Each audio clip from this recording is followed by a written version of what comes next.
5 years have passed since I brought down the corrupt lawyers in Ocean City. I thought I'd seen every kind of evil this world had to offer. I was naive. The woman who walked into my office on that gray October morning would show me that some monsters hide in plain sight, wearing expensive suits and wielding political power. I'm Emma Richardson, and this is the story of how I found Lily Morrison, a little girl who vanished 10 years ago when she was only 8 years old. What started as a cold case became a nightmare that nearly destroyed everything I'd built. But it also revealed the most shocking conspiracy Ocean City had ever seen. The police said she ran away. Her mother never believed it. And when I dug deeper, I discovered a web of corruption that reached the highest levels of our city government. The rain was coming down hard that Tuesday morning when she walked into my office. Margaret Morrison looked like she hadn't slept in years. Her eyes were hollow, her hands shaking as she clutched a worn photograph of a little girl with bright blue eyes and blonde pigtails. "Ms. Richardson, I need your help," she said, her voice barely above a whisper. "Everyone else has given up on my daughter, but I can't." I gestured for her to sit down. After the success of the Sarah Mitchell case, I'd been getting all kinds of requests. Most were legitimate legal matters, but some were desperate parents chasing shadows. I wasn't sure which category this would fall into. "Tell me about your daughter," I said gently. Margaret placed the photograph on my desk.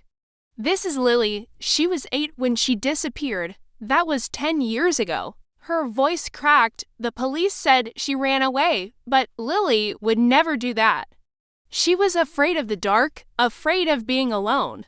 She wouldn't have left her stuffed rabbit behind." I picked up the photograph. Lily Morrison had been a beautiful child with that innocent smile that only 8-year-olds possess. Something about her eyes reminded me of myself at that age, curious, trusting, believing a world was fundamentally good. "Mrs. Morrison, I have to ask, why come to me now? Why not 10 years ago?" Margaret's hands clenched into fists. "I tried everything. The police, private investigators, other lawyers. They all said the same thing. She ran away. Kids do it all the time. She come home when she's ready.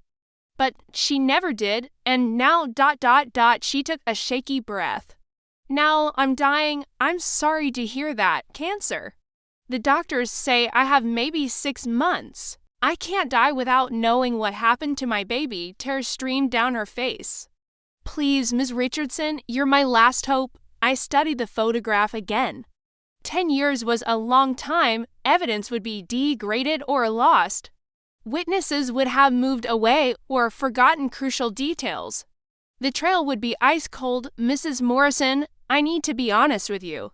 After 10 years, the chances of finding new evidence are very slim. Most missing person cases that go unsolved this long ... stay unsolved forever. I know." She leaned forward. "But you found the truth about Sarah Mitchell when everyone else said it was impossible. You exposed corruption that went all the way to the top. If anyone can find my daughter, it's you." Something in her desperation touched me. Maybe it was the way she looked at that photograph, like it was the most precious thing in the world. Maybe it was the thought of dying without answers. Or maybe it was simply that I couldn't turn away from a mother's pain. "I'll need to see the original police file," I said finally. Margaret's face lit up with the first genuine smile I'd seen from her. "I have copies of everything. Every report, every interview, every dead end." She pulled out a thick folder from her bag. "I've spent 10 years going through these, looking for something everyone else missed. But I'm not a lawyer. I don't know what to look for." I opened the folder and began scanning the documents.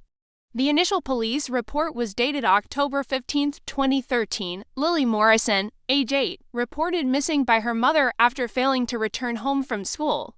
Last seen walking toward Ocean City Elementary at 3:45 p.m. Did Lily usually walk home alone? I asked. No, that's another thing that bothered me. I always picked her up, always. But that day, I was stuck at work. I'm a nurse at Ocean City General. My supervisor refused to let me leave early. I called the school and asked them to put Lily on the bus, but double quotes Margaret's voice trailed off. But what? The school said they never got that message. They said Lily just left on her own, like she always walked home. But she didn't. She never did. I made a note of this discrepancy. Who was your supervisor that day? Helen Crawford. She retired years ago, moved to Florida. I continued reading. The search had been extensive. Police dogs, helicopters, hundreds of volunteers combing the woods around Ocean City. But no trace of Lily was ever found. No clothing, no backpack, nothing. Mrs. Morrison, did Lily have any problems at school? Bullying, conflicts with teachers, none. She was a happy child. She loved school, loved her teacher, Mrs. Patterson. She was excited about her upcoming birthday party. Margaret wiped her eyes. We were going to have it at Chuck E. Cheese. She talked about it every day. I flipped through witness statements. Several people claimed to have seen a young girl matching Lily's description that afternoon, but the sightings were inconsistent. One witness said they saw her getting into a blue car, another said it was red. A third said she was walking alone toward the old pier. Did the police follow up on the car sightings? They said the descriptions were too vague. Different colors, different models. They decided the witnesses were unreliable. Something about this bothered me. In my experience, witness accounts were often inconsistent on details, but if multiple people saw a child getting into a car, that was significant regardless of what color it was. I kept reading. The investigation had been led by Detective Ray Morrison, no relation to Margaret, despite the shared surname. He'd concluded that Lily was a runaway. Mrs. Morrison, do you know Detective Morrison? Did you have any interactions with him during the investigation? Margaret's expression darkened. Ray Morrison was difficult. He kept insisting Lily had run away, even when I showed him evidence that she wouldn't. He said kids were unpredictable, that I didn't know my own daughter as well as I thought I did. What evidence did you show him? Lily's diary. She wrote in it every night before bed. The last entry was the night before she disappeared. She was excited about her birthday, excited about a field trip the next week. These aren't the thoughts of a child planning to run away. Do you still have the diary? Margaret nodded and pulled a small pink book from her bag. The police looked at it but said it didn't prove anything. I opened the diary and read Lily's final entry, written in the careful handwriting of an 8-year-old. Today was fun at school. Mrs. Patterson said we're going to the aquarium next week and I can't wait to see the dolphins. Mom promised we can get pizza after my birthday party. Only 12 more days. I hope Jake comes to my party. He's really nice and he shared his cookies with me at lunch.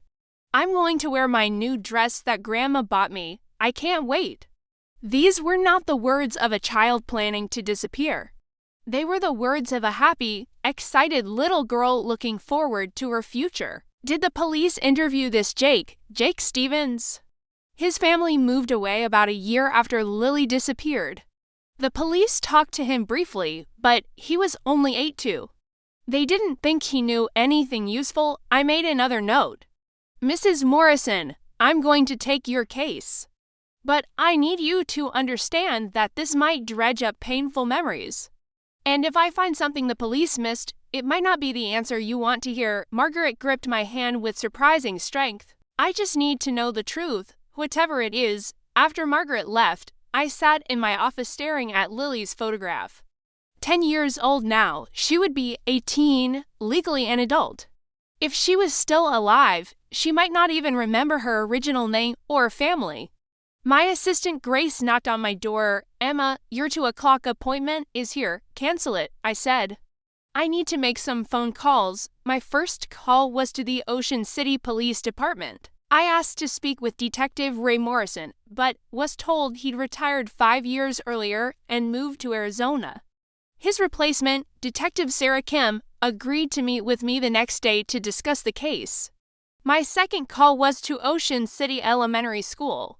The principal, Dr. Martinez, had only been there for 3 years, but she promised to dig up any records they still had from 2013 my third call was to a private investigator I'd worked with before, Jack Riley. If anyone could help me track down the witnesses from 10 years ago, it was Jack. Emma Richardson, Jack's gravelly voice came through the phone. What kind of trouble are you getting into this time? A missing child case, 10 years cold. There was a pause. That's a tough one. Evidence trail's gonna be pretty much non-existent, I know. But I have to try. All right, send me what you've got. I'll see what I can dig up. That evening, I took the case files home. I spread them across my dining room table. Justice, my cat, walked across the papers, leaving paw prints on Lily's photograph. What do you think, Justice? Something doesn't add up here, does it? I started making a timeline. October 15, 2013, Margaret Morrison was stuck at work and couldn't pick up Lily. She called the school to put Lily on the bus, but the school claimed they never got that message. Lily left school at 3:45 p.m. and was never seen again. But wait, I checked the bus records in the file. There was no record of Lily being scheduled for bus service that day. If Margaret had called the school, there should have been some notation. I picked up my phone and called Margaret. Mrs. Morrison, it's Emma Richardson. I have a question about the day Lily disappeared. You said you called the school to arrange for her to take the bus home. Do you remember who you spoke to, the main office? I think it was the secretary, Mrs. Chen. Do you remember what time you called? Around 2:30, my supervisor had just told me I couldn't leave early, so I immediately called the school. And what exactly did you tell them? I said there was an emergency at work and I couldn't pick up Lily. I asked them to make sure she got on bus 7. That was the bus that stopped near our apartment complex. Did they say they would do that? Yes, Mrs. Chen said she'd send a note to Lily's classroom and make sure she knew to take the bus. This was important. If Margaret had called at 2:30 and requested bus service for Lily, there should have been a record of it. The fact that no such record existed suggested either incompetence or something more sinister. I made a note to track down Mrs. Chen if she was still alive and in the area. The next morning, I met with Detective Sarah Kim at the police station. She was a sharp woman in her 40s with kind eyes, but a no-nonsense demeanor. Ms. Richardson, I pulled the Morrison file when you called. I have to say, it's not one of our success stories. What's your professional opinion of the investigation? Detective Kim sighed. Honestly, I think Detective Morrison was too quick to assume the girl was a runaway. There were some leads that could have been pursued more aggressively, such as the car sightings, for one. Yes, the descriptions were inconsistent, but multiple witnesses seeing a child get into a vehicle. And there was never a proper canvass of registered sex offenders in the area. My blood ran cold. Sex offenders, we had 3 registered offenders living within a 5-mile radius of the school.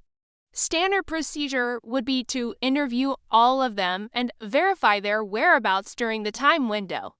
But Morrison's notes indicate he only spoke to one of them, and that was just a phone call. Do you have the names of the other 2? Detective Kim hesitated. I can't officially share that information with you, but ... double quotes, she slid a piece of paper across the desk. If you happen to find this lying around, I couldn't stop you from reading it. I looked at the paper. 2 names, Robert Chen and Marcus Williams Chen, I said. Any relation to Mrs. Chen at the elementary school? Robert Chen was married to Linda Chen, who worked as a secretary at Ocean City Elementary for 15 years. She died in a car accident in 2019. The pieces were starting to form a disturbing picture. Mrs. Chen, who would have received Margaret's call about putting Lily on the bus, Mrs. Chen, whose husband was a registered sex offender who was never properly interviewed about Lily's disappearance. Detective Kim, do you know what Robert Chen was convicted of? Sexual assault of a minor in 1998. He served 8 years, got out in 2006. He was supposed to register his address and check in regularly, but ... double quotes, she shrugged. The system's not perfect. Where is he now? That's the problem. He stopped checking in about 7 years ago. Officially, he's wanted for failure to register, but it's not a high priority case. I left the police station with more questions than answers, but at least I had a direction to pursue. Robert Chen had means, motive, and opportunity. His wife would have known about Margaret's call and could have intercepted it, ensuring that Lily wouldn't be put on the bus. But first, I needed to track down the other witnesses from that day. Maybe someone had seen something that could connect Chen to Lily's disappearance. Jack Riley called me that afternoon. "I've got some bad news and some good news about your witness list. Give me the bad news first. 3 of the witnesses are dead, car accident, heart attack, and cancer. 2 more moved out of state, and I haven't been able to locate them yet. And the good news, I found Maria Santos. She's the one who claimed she saw a girl getting into a blue car that afternoon.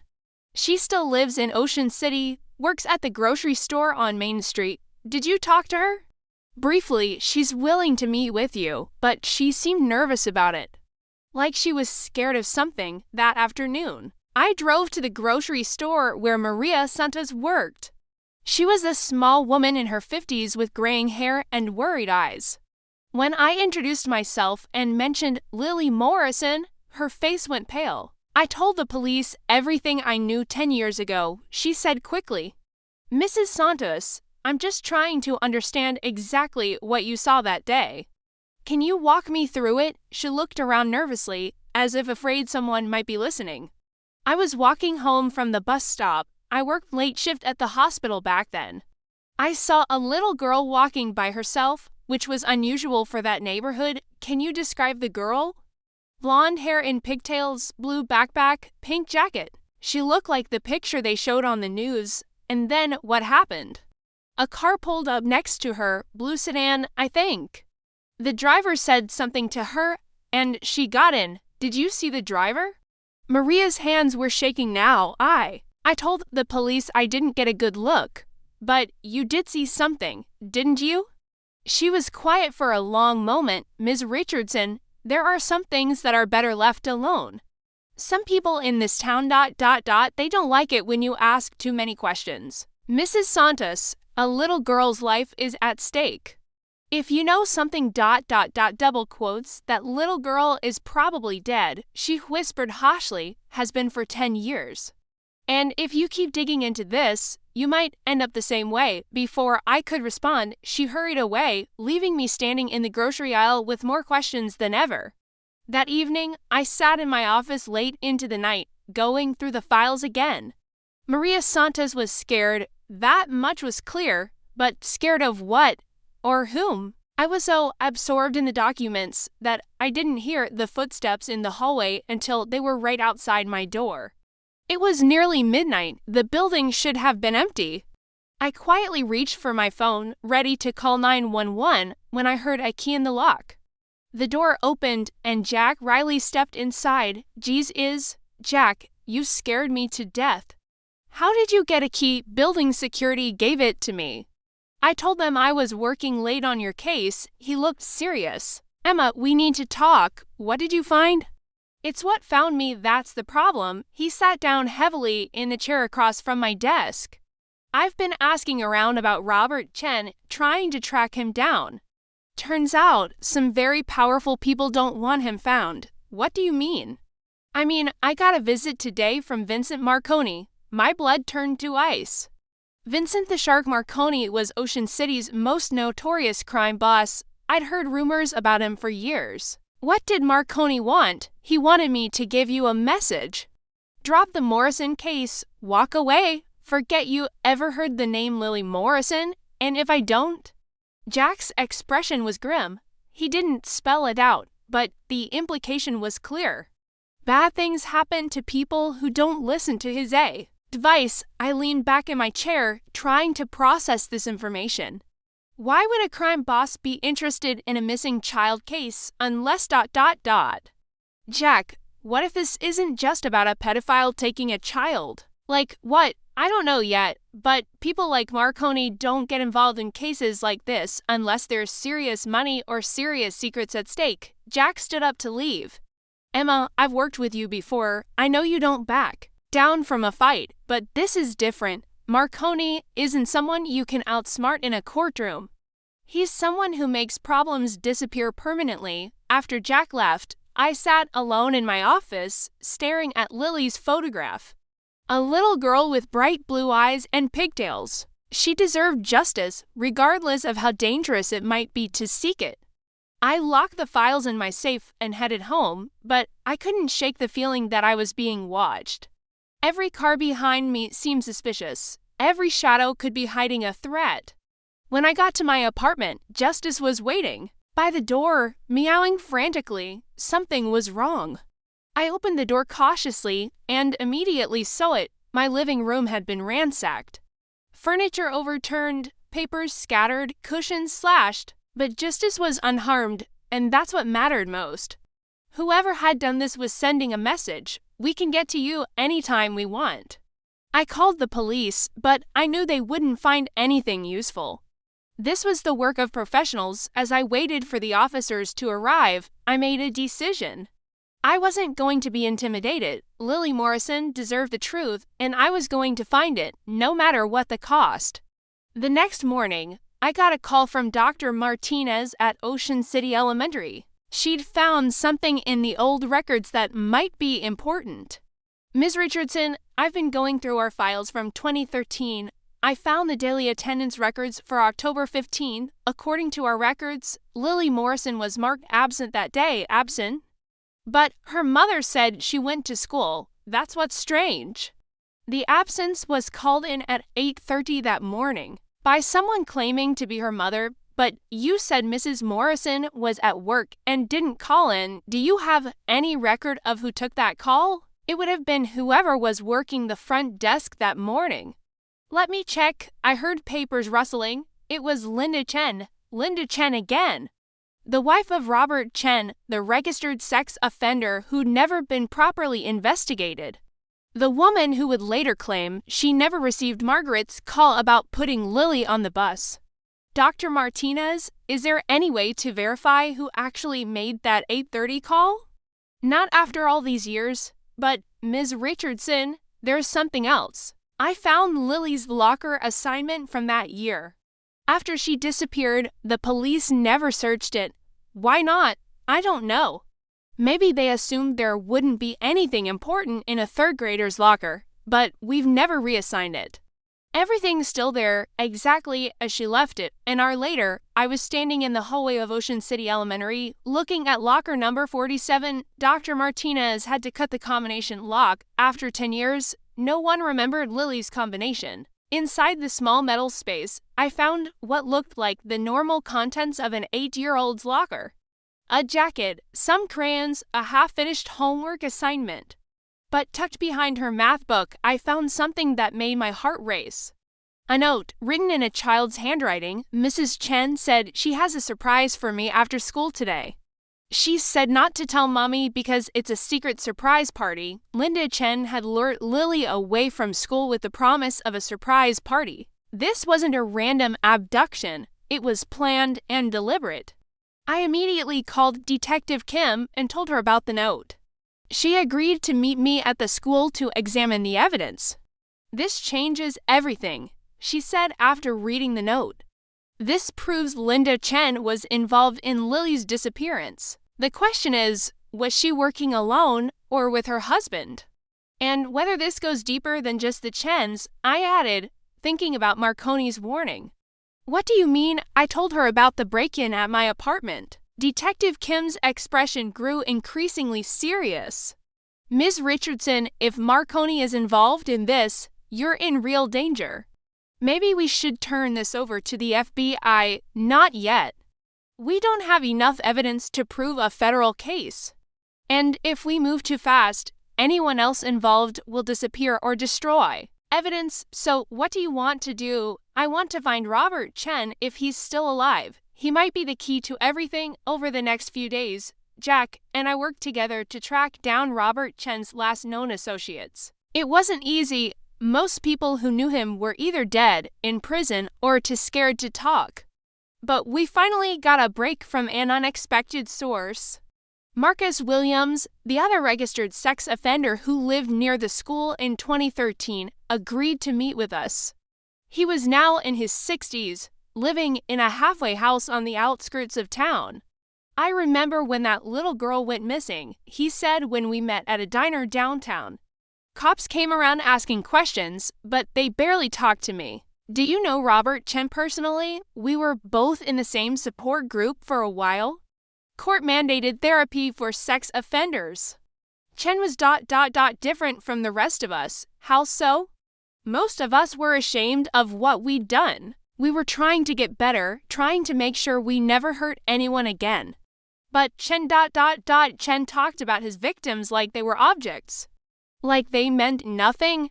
Did he ever talk about children specifically?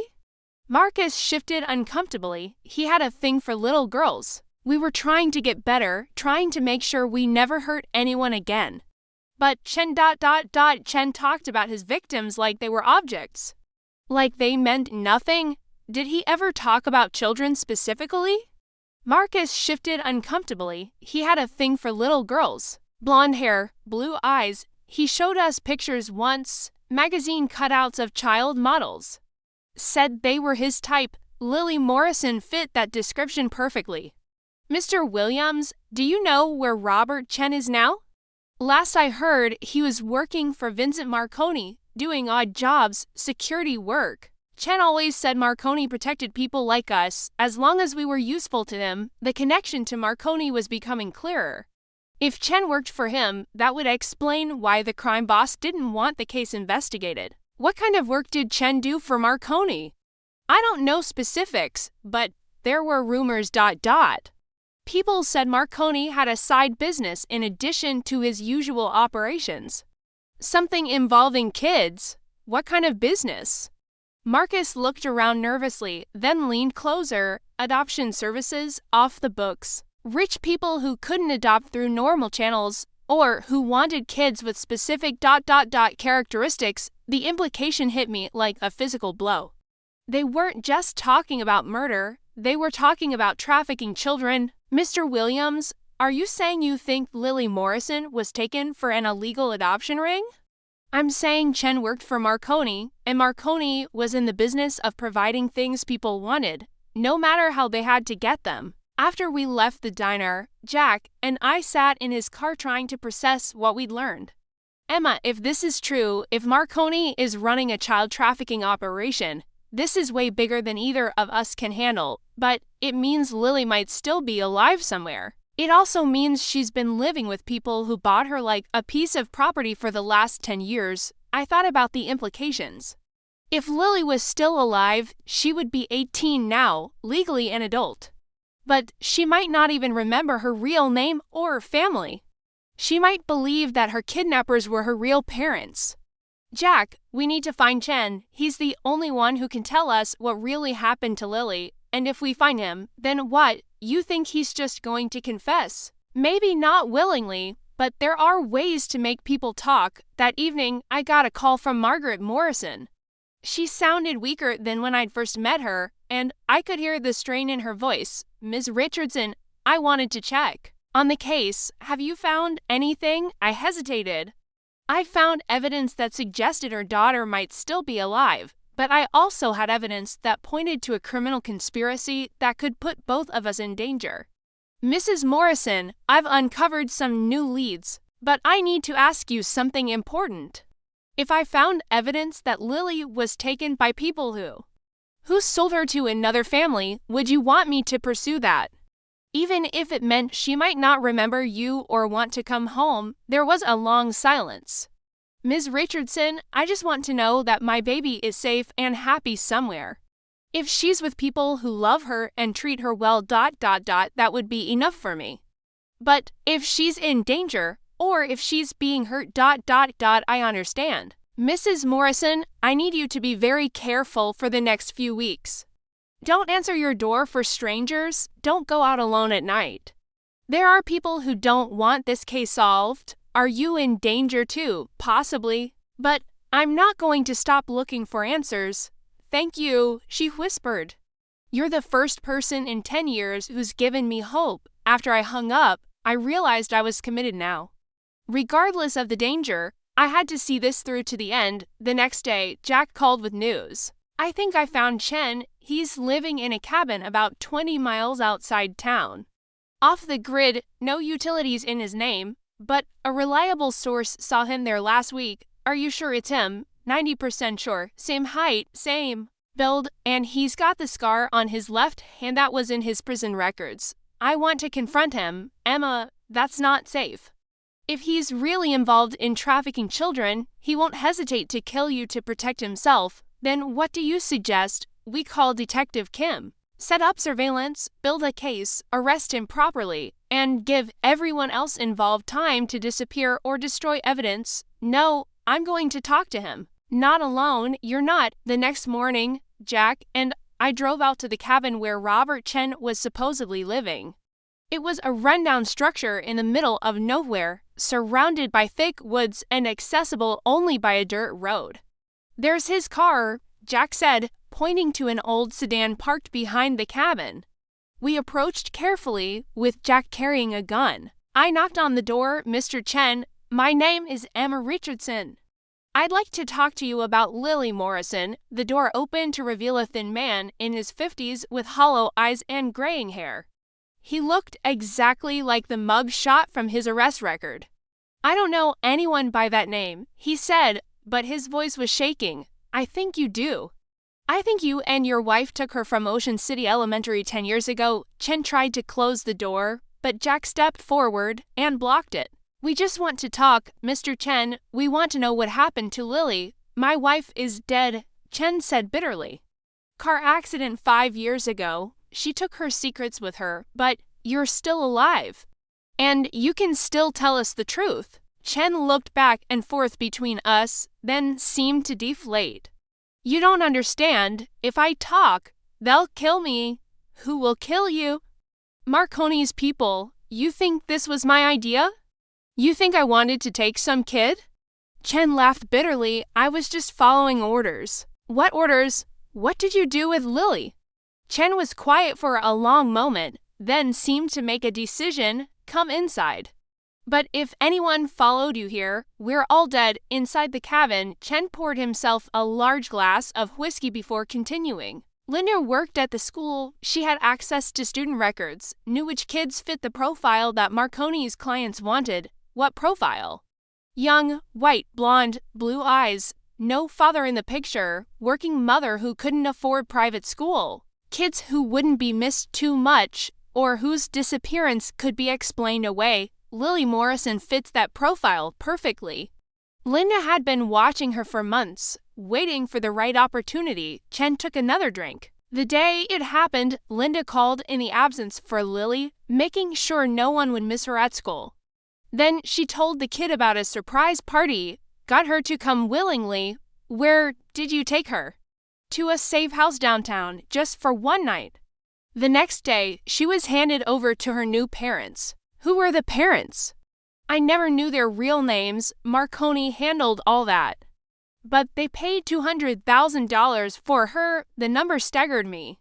Lily had been sold like merchandise for enough money to buy a house. Do you know where they took her? Somewhere out of state? That was part of the deal. She had to disappear completely. New name, new identity, probably even plastic surgery to change her appearance as she got older. Mr. Chen, Lily would be 18 now. Do you think there's any way to find her? Even if you could, what makes you think she'd want to be found? As far as she knows, the people who bought her are her real parents. She probably doesn't even remember her life before. Jack and I exchanged glances. This was worse than we'd imagined. Lily Morrison had been completely erased and replaced with a new identity. Mr. Chen, would you be willing to testify about this? To help us bring down Marconi's operation? Chen laughed harshly. Testify against Vincent Marconi? I might as well put a gun to my head right now. We can offer you protection, witness protection if necessary. You can't protect me from Marconi. He has people everywhere. Police, judges, federal agents. The only reason I'm still alive is because I keep my mouth shut. But you just told us everything because you're going to be dead soon anyway, Chen said matter-of-factly. Marconi knows you're investigating this case. He's just waiting for the right moment to make you disappear. A chill ran down my spine. How does he know? Because his people have been watching you for weeks. They know about your meeting with Maria Santos. Your visit to the elementary school, everything, as if on cue, I heard the sound of car engines outside. Chen's face went white. They're here, he whispered. Jack pulled out his gun and moved to the window. 3 cars, at least 6 men, they've got the place surrounded. Is there a back way out? I asked Chen, through the woods, but they'll have people covering the exits. I pulled out my phone to call 911, but Chen grabbed my wrist. Don't. Marconi has people in the police department. You call for help, and you'll just be bringing more of his men. We were trapped. But I wasn't going to give up without a fight. Mr. Chen, is there anything in this cabin we can use as weapons? I've got a shotgun in the bedroom closet. Jack was still watching from the window. They're not moving yet, Jay. You sitting in their cars, waiting for something. Waiting for what? Probably orders on whether to take us alive or kill us here. I thought about Margaret Morrison, dying of cancer, still hoping to find her daughter. I thought about Lily, now 18 years old, living with people who had purchased her like property. I thought about all the other children who might have suffered the same fate. We're going to get out of this, I said with truth.